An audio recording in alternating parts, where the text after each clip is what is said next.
Hey guys, it's Nik the Booksmith. Welcome back, welcome back. Today I have a chore to accomplish. Yay! Just what you wanted to hear, huh? Right? Chores? These are my favorite jeans.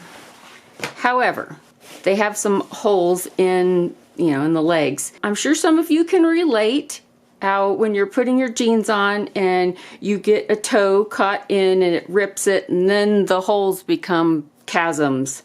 So I am fixing my favorite pair of jeans. I have already fixed one hole here.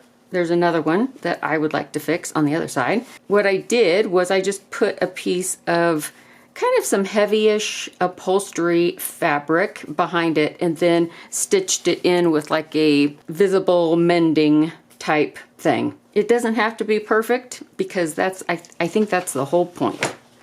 So I have one more. I may leave this one. I may not. I don't know. I probably won't take care of it at this moment. This is the one that I wanted to fix. And this is the fabric I'm using. It is a remnant of, it's almost velvety. Well, I guess it is velvety. I got it at a thrift store 1,000 years ago. So what I am going to do is cut a little piece out. A little smaller. I don't need the whole thing. Anyway, I hope everybody is doing okay today. I have this mason jar lid. Aim this in the right direction. And put this mason jar lid here. Maybe I should put a couple pins in this real quick because I can see this going downhill real fast. I have some of this Heat and Bond stretch. I am thinking this might be a phantasmic idea. I'm going to do this instead. It needs to be about this size. Anyway, while I am futzing around with this, as you can tell I don't do this very often, there was a subject I wanted to talk to you guys about and see what you think about it. It is I'm going to say a pet peeve of mine. Figured we could pet a peeve and talk about some things that grind my gears and burn my biscuits and rumple my stilt skins, knot my knickers, whatever. But I want to know what you think about it. Well, let me set the scene. Maybe you are planning a picnic at the park, and along with the fried chicken, potato salad, cookies, and drinks, you think, I should probably check the forecast. Because even though you live in a desert climate, you don't want to get an unpleasant surprise. So you turn on the weather and your friendly neighborhood weatherman, let's call him Bob, proceeds to tell you that the day you're planning on having the picnic, there is less than a 1% chance of rain. And you're like, awesome, that is great. And then he says, so don't forget your umbrella. It's going to be a gully washer. And you're like, wait, what? You just said there's less than 1% chance of rain. Now you're telling me I need an umbrella. And you're like, okay, you know what? Bob's losing it. Just shut off the TV. Just gonna go on with your day. Okay, so this is kind of a crazy story, right? It's kind of crazy. But the roundabout way I'm connecting this today with my pet peeve is I'm equating that scenario with multi-level marketing companies, direct sales, network marketing, whatever label they use now. But to be abundantly clear, my opinion of multi-level marketing has nothing to do with the regular folks like you and me and Aunt Sally who happen to join these companies. My issue is with the way the MLMs make their money. So I hope you've gotten this far and you didn't already click off and think I had lost it. I mean, I probably have, but whatever. But I hope you will do me the honor of letting me pet a little peeve. At this point, maybe you're confused because you're like, I have no idea what you're talking about. Like, I am totally lost. But maybe if I named off some of these company names, maybe that will ring a bell. So think about Amway, Herbalife, Mary Kay, Young Living, Arbonne, Scentsy, Juice Plus, LuLaRoe. Any of those sound familiar? Basically, the way they operate is by recruiting people to become distributors for the company. Those people, in turn, sell the product, if the company has product. Most of them do. Some of them have services, but usually it's a product or something. And also to recruit yet more people to be distributors underneath them. They sign up people who will be the level underneath them. And each level of distributors gets paid a little bit from their personal sales of product, but they're largely compensated from the sales and recruitment of the people on the levels below them. That's why it's called multi-level marketing. And generally, in order to be considered an active member and to qualify to earn a commission from those below you and from selling product, each distributor is also required to maintain a monthly minimum of personal volume, meaning they have to spend some money to make money. For example, let's take Young Living. According to their website, and I will link this below, in order to qualify for retail earnings and be considered active, a distributor must maintain a monthly order of 50 PV, or personal volume. And PV, or personal volume, is what each distributor personally purchases. So it's product they purchase every single month. And with Young Living, these PV points equate to, like, 1 point equals $1. So this bottom rank right above customer, basically there's customer, and then if you want to get a discount on your products, then you fall into this rank. So you purchase a starter pack of some sort, then you promise to purchase $50 worth of product every single month to get the discount on the product. And that is $50. If you want to qualify for what they call unilevel commissions and bonuses, which is going to be the next rank above and then all the way up, it's a minimum of 100 PV. So now you might be wondering, well, why would a distributor be required to spend a monthly minimum amount? Can't they just sell the product like in a regular sales job? That's a great question. If we think about it for a minute, the answer might be obvious.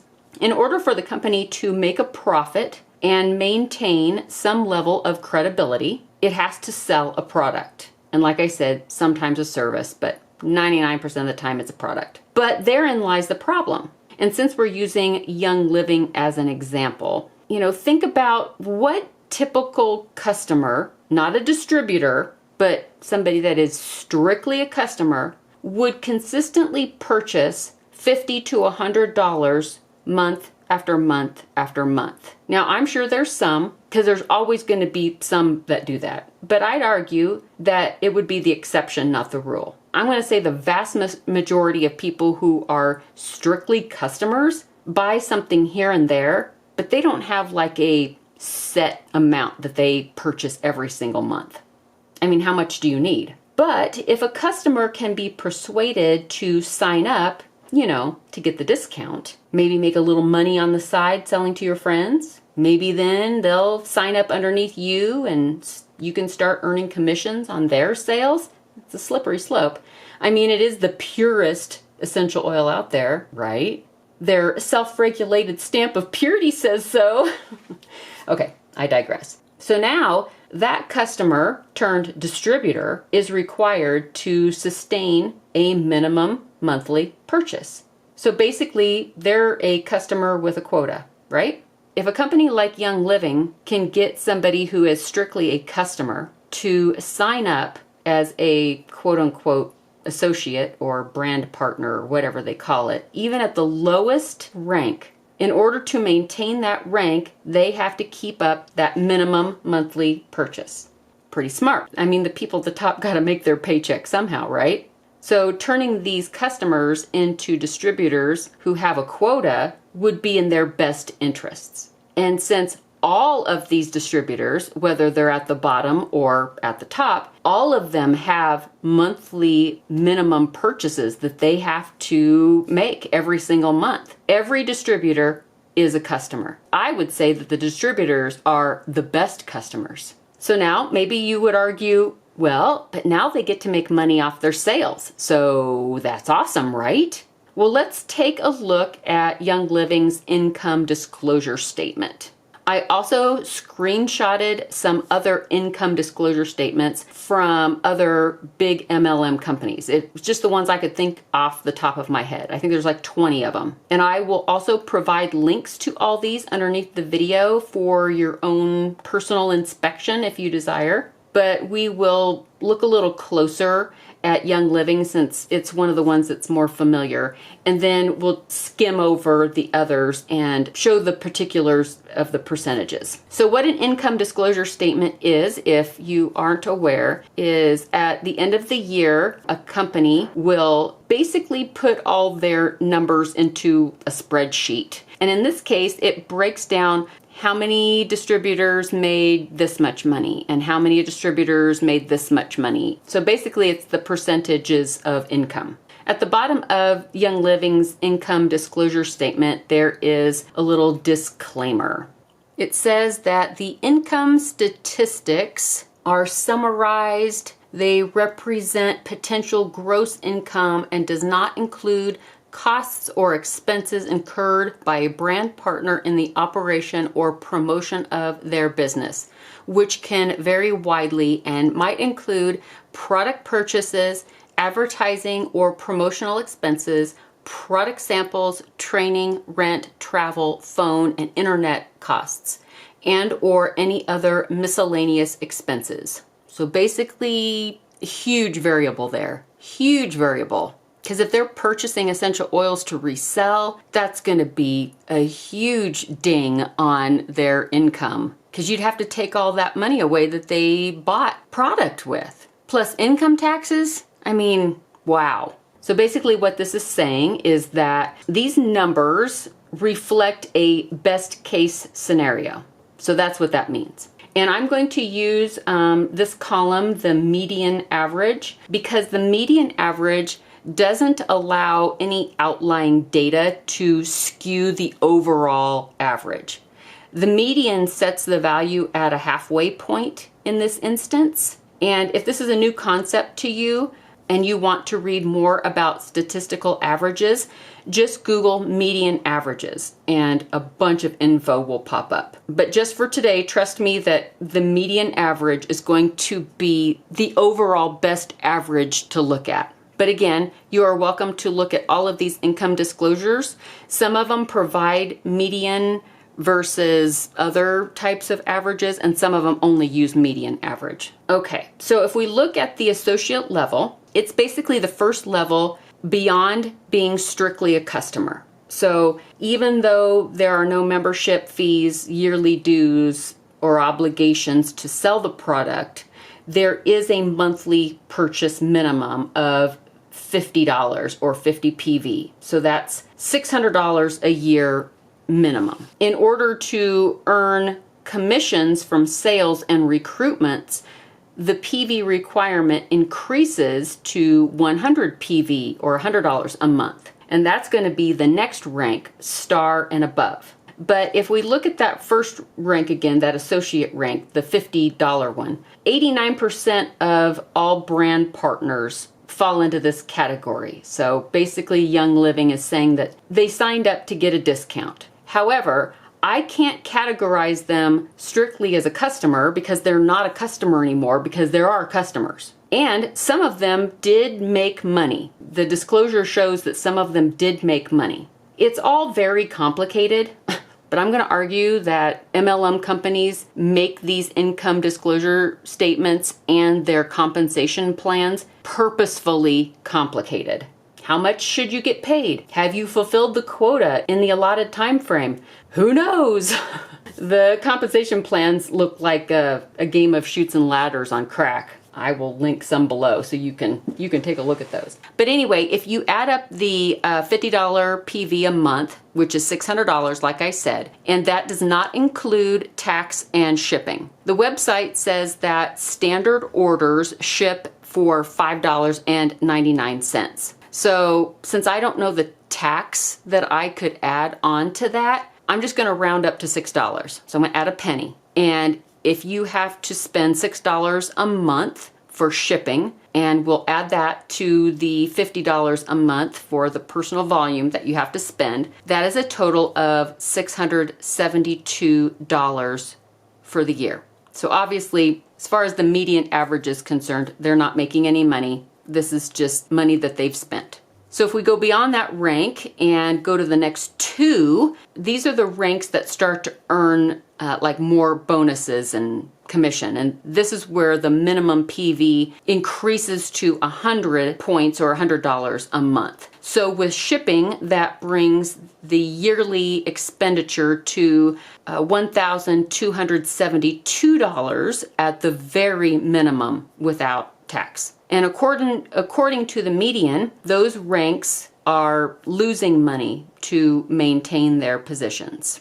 I see that this one is like really, really close, but since we aren't adding tax, I'm going to call that a wash.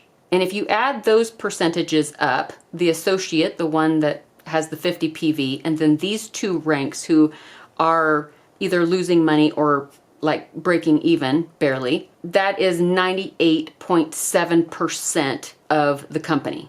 And then it's not until the next rank that it seems that some are starting to get their head above water. So 0.9% have a median average that is $3,092 of annual earnings.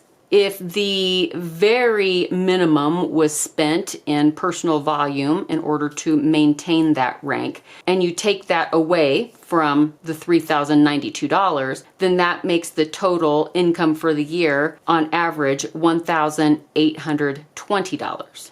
Definitely not a livable wage. Even the next rank, 0.3% of distributors on average are only making $11,735 a year after PV requirements. And like the statement I read, underneath this one down here, there can be other expenses incurred, like traveling to conventions, advertising, product samples, internet fees. There's a monthly commission maintenance fee. I think it has something to do with so that you can use the website or something of that effect. And don't forget income taxes, because distributors are basically 1099 employees. So they will get a 1099 at the end of the year with their income on it, and they have to pay taxes on that. So $11,735 in a year is not even close to being a livable wage. I will put a link below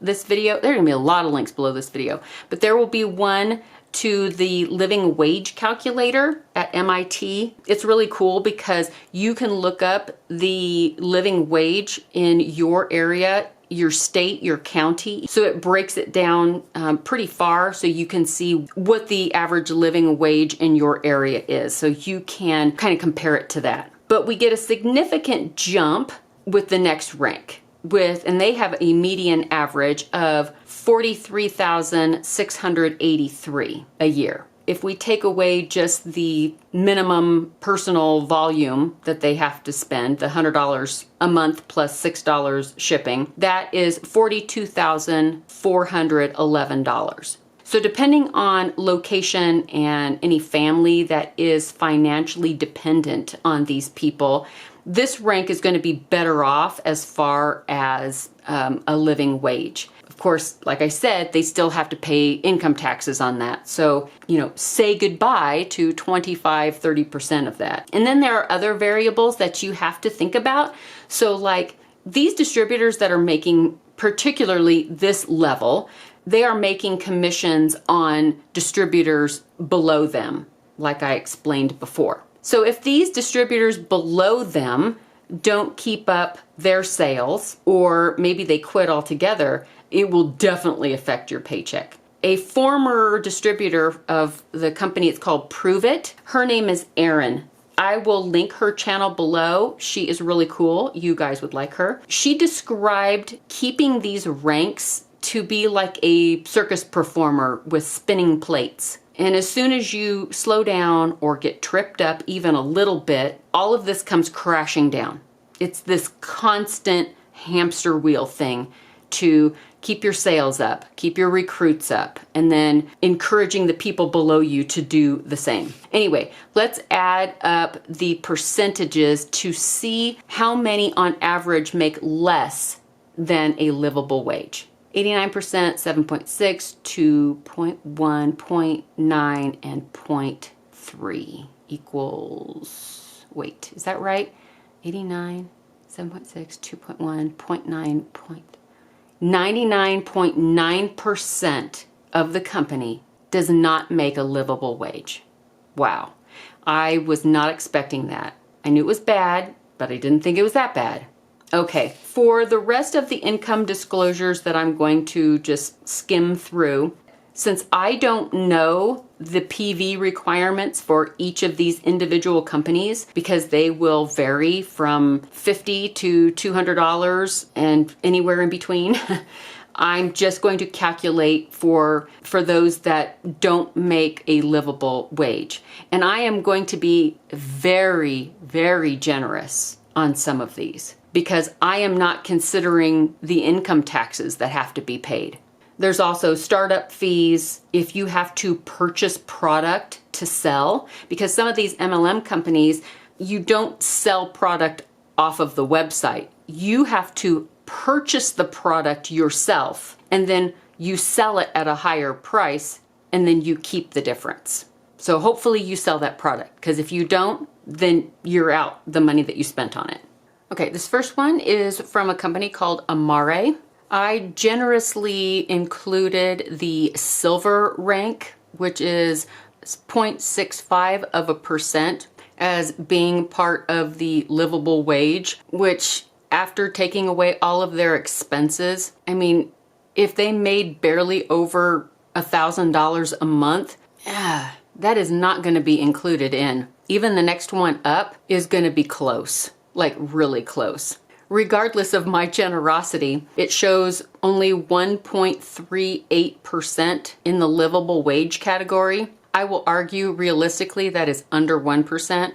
So that leaves almost 99% of people are not making any money at all or are losing money. This is Amway as far as 2022. So the top 1% of their independent business owners, as they call them, IBOs, the median was $56,000 a year before expenses. And that leaves 99% of the company below. This is Arbonne. 1% of the company makes a livable wage, leaving 99% below. This is Body, which used to be Beachbody. 1.1% of distributors make above a livable wage. 98.9% do not.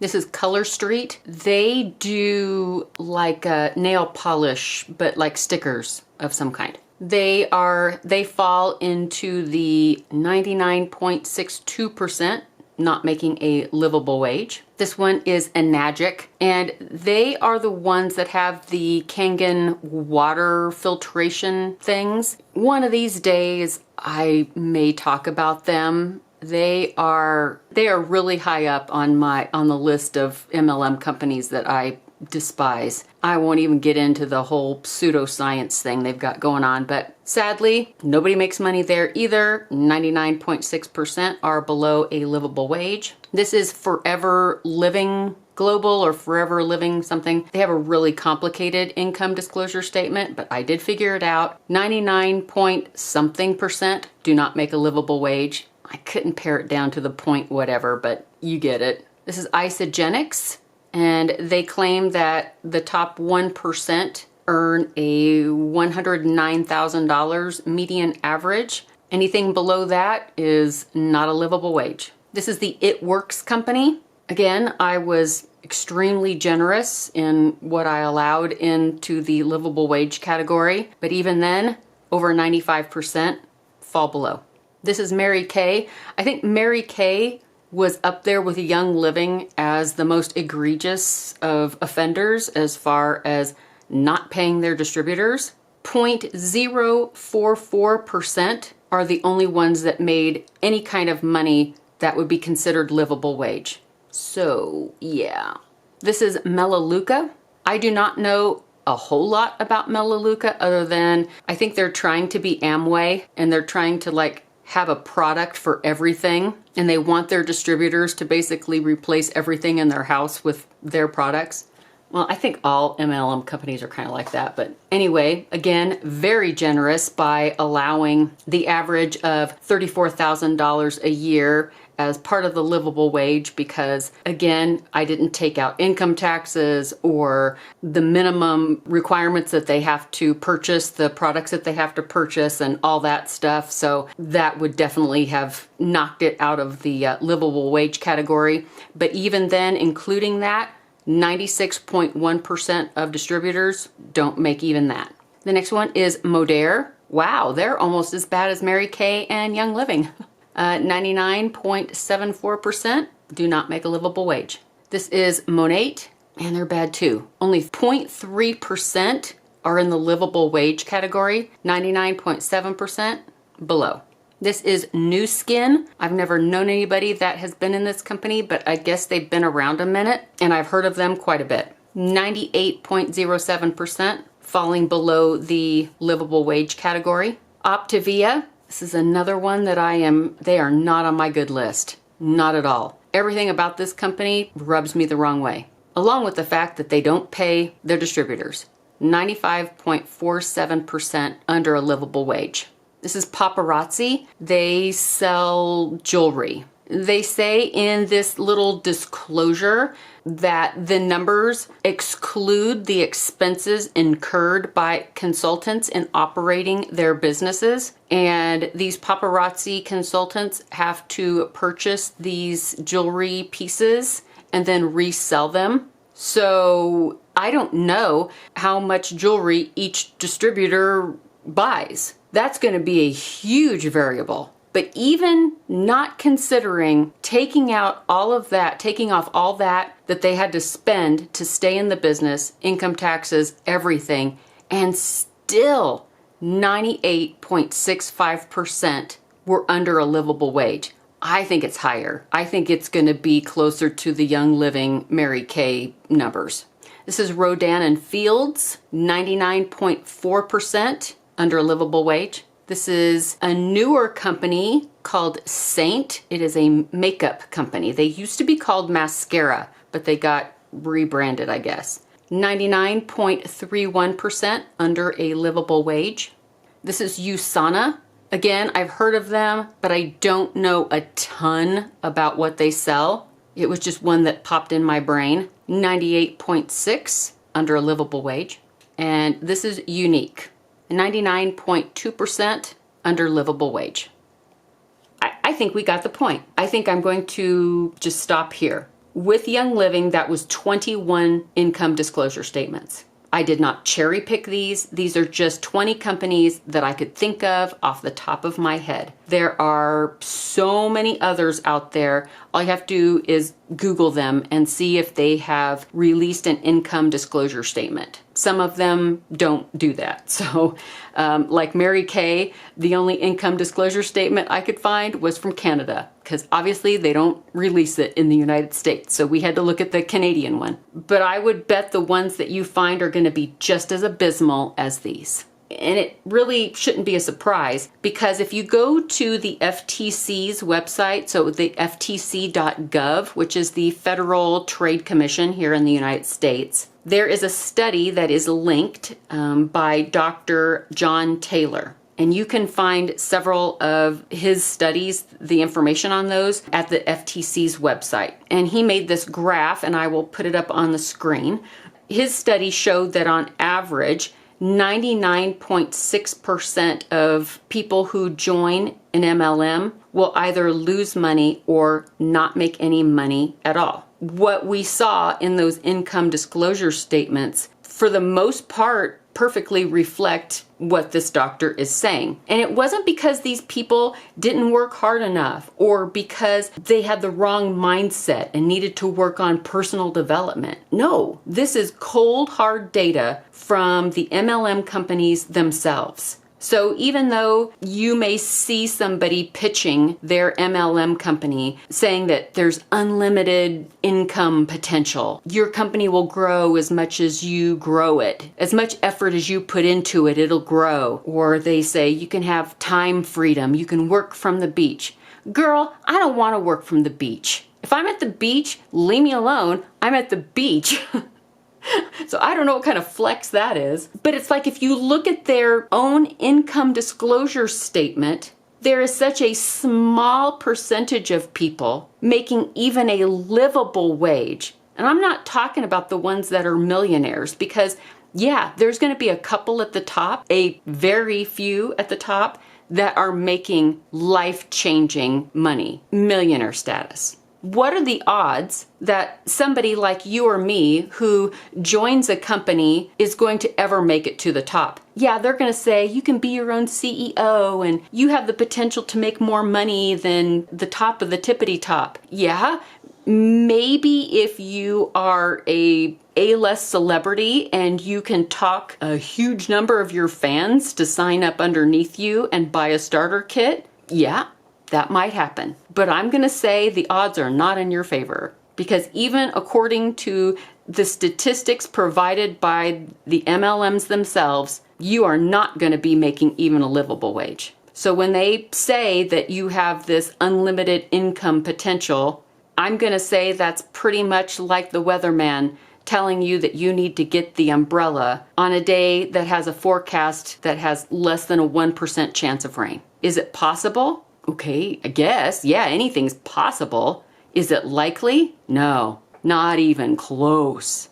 So if somebody pitches you an opportunity to join a company underneath them and says all these promises, and maybe they put a lot of pictures on social media that shows them living this lifestyle that, you know, a lot of people would like to live. I hope that our discussion today will impel you to stop and ask yourself, what is their motive? Whatever company it is, look up the income disclosure statement and ask that person, where do they fall in the percentages? Where are they? Yeah, you see this life online that they're living, but does their income reflect that, or are they just faking it till they make it? And I don't want anybody to think that I am dogging on anybody that has joined an MLM or is in an MLM right now, because that is not the case whatsoever. I respect and care for all of you. I just want you to have the facts you need in order to make informed decisions. And sometimes we don't even know that there are facts out there to look at. Like there are people that, like me, for example, I didn't know that MLMs put out income disclosure statements that I could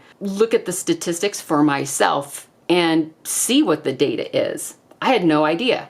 Matter of fact, more than a few years ago, like MLMs weren't even on my radar. I mean, I knew they existed, but I really didn't differentiate them from any other business. I mean, I've known people that have been in Pampered Chef or Tupperware or Avon or whatever. People in my family have been distributors for some of these companies through the years. So I've heard of them. I just had no idea how the business was structured, how it made money. So I know there's got to be other folks out there just like me, who went 40 some years in their life without having any idea what it was. But let me know in the comments what your take on MLMs are. Do you like them? Do you hate them? Maybe you fall somewhere in between. Maybe you've been in one. Maybe you are in one. I don't know. I would love to know what you have to think about it. But I hope everybody has a great weekend. Thank you for hanging out with me today. And I will see you all really, really soon in the next video. Bye, guys.